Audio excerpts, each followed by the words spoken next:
3. Copyright Board releases educational copyright decision. The Copyright Board of Canada has released its long-delayed decision on photocopying in primary and secondary schools. There are two ways of looking at these decisions: the dollar amount of the tariff and the reasoning.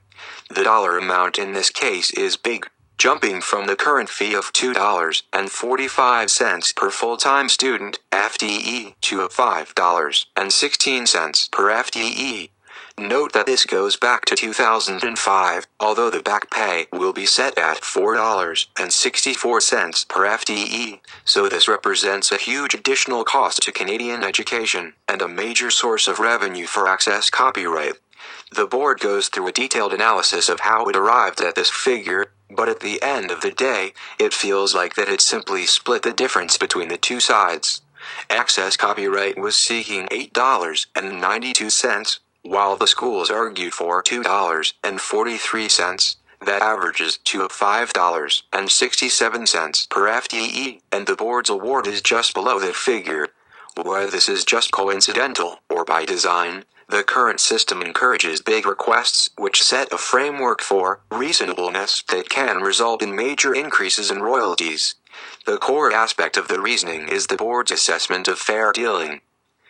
The analysis leaves something for both sides, though on the big issue, can photocopying by teachers on behalf of their students for the purposes of private study qualify as fair dealing? The board sides with Access Copyright. It concludes that this copying is not fair dealing and therefore deals a blow to the school's argument that most photocopying in schools qualifies as fair dealing.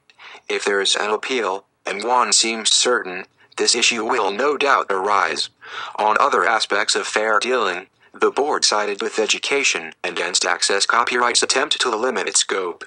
The board started by emphasizing that all exceptions under the Copyright Act are users' rights.